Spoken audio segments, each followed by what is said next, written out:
അടുത്ത PM സുരേഷ് ബാബു, ഇപ്പോൾ Bharatiya Janata party പക്ഷേ ഭാരതീയ ജനതാ പാർട്ടി BJP ആണ് ഏറ്റവും വലിയ വർഗീയ പാർട്ടി എന്നാണെങ്കിലും ഇടതുപക്ഷമാണെങ്കിലും എല്ലാം അങ്ങനെയാണല്ലേ പറയുന്നത്. മുസ്ലിം ലീഗ് അങ്ങനെയാണ് പറയുന്നത്. പക്ഷേ ഇന്ത്യൻ യൂണിയൻ മുസ്ലിം ലീഗ് പേരിൽ തന്നെ മുസ്ലിം എന്നുണ്ട്. അതെങ്ങനെയാണ് വർഗീയ പാർട്ടി അല്ലാതാവുന്നത്?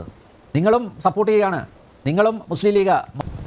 ഭാരതീയ ജനതാ പാർട്ടി ഒരു വർഗീയ പാർട്ടിയാണ് എന്ന് ഒരു നിഗമനം ഞങ്ങളുടെ പാർട്ടിക്കോ അല്ലെങ്കിൽ മറ്റേതെങ്കിലും പാർട്ടിക്കോ ഉണ്ടതായിട്ട് എനിക്ക് മനസ്സിലായിട്ടില്ല. സ്വയം ഏറ്റെടുക്കുന്നത് വർഗീയ പാർട്ടിയാണ് അങ്ങനെ ഒരു അല്ല, ഇല്ല, അങ്ങനെ ഇല്ല, അല്ല, അതുണ്ട്, അതെ, അല്ല അല്ല അല്ല വർഗീയ പാർട്ടിയാണ് എന്നല്ല ഞങ്ങൾ പറഞ്ഞത്. ഞങ്ങൾ പറഞ്ഞുകൊണ്ടിരിക്കുന്നത് ഭാരതീയ ജനതാ പാർട്ടി ഒരു ഹിന്ദുത്വ രാഷ്ട്രീയ അജണ്ട പ്രഖ്യാപിക്കുകയും ഹിന്ദുത്വ രാഷ്ട്രീയത്തെ പ്രോത്സാഹിപ്പിക്കുകയും ചെയ്യുന്നു എന്നതാണ് ഞങ്ങളുടെ നിലപാട്.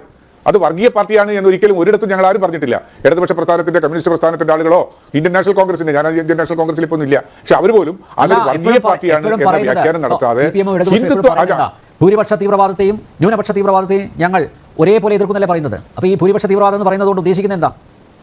അതെ, അല്ല, ഭൂരിപക്ഷ തീവ്രവാദം എന്ന് പറയുന്നത് കൊണ്ട് എന്തിനാണ് അനിൽ തമ്പ്യാർ അത് BJP ആണെന്ന് വ്യാഖ്യാനിക്കുന്നത്? പിന്നെ ആരാ? അതിനകത്ത് വേറെ ധാരാളം ഭൂരിപക്ഷ വർഗീയതയുടെ പ്രതികരണങ്ങളുണ്ട്. ഞാൻ അങ്ങനെ ഇപ്പോൾ പറയാൻ ആഗ്രഹിക്കുന്നില്ല.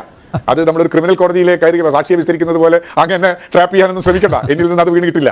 അങ്ങനെയൊക്കെ അല്ലാതെ ഞങ്ങളെ സംബന്ധിച്ചിടത്തോളം ഈ BJP എന്ന് പറയുന്നത് ഒരു വർഗീയ പാർട്ടിയാണെന്ന നാമകരണം ഞങ്ങൾ അദ്ദേഹത്തിന് ആ പാർട്ടിക്ക് കൊടുത്തിട്ടില്ല. പക്ഷേ ആ പാർട്ടി ഭൂരിപക്ഷ ഹിന്ദുത്വ രാഷ്ട്രീയത്തെ പ്രോത്സാഹിപ്പിക്കുന്ന സമീപനം സ്വീകരിക്കുകയും അതിൽ വിജയിച്ച് അധികാരത്തിലെത്തുകയും ചെയ്യുന്നു എന്ന പച്ചയായ സാമൂഹ്യ രാഷ്ട്രീയ യാഥാർത്ഥ്യം ഞങ്ങൾ പ്രഖ്യാപിക്കുകയും ചെയ്യുന്നുണ്ട്. അതാണ് ഞങ്ങളെ സംബന്ധിച്ചിടത്തോളമുള്ള BJP എന്ന് പറയുന്ന രാഷ്ട്രീയ പ്രസ്ഥാനത്തിനോടുള്ള നിലപാട്.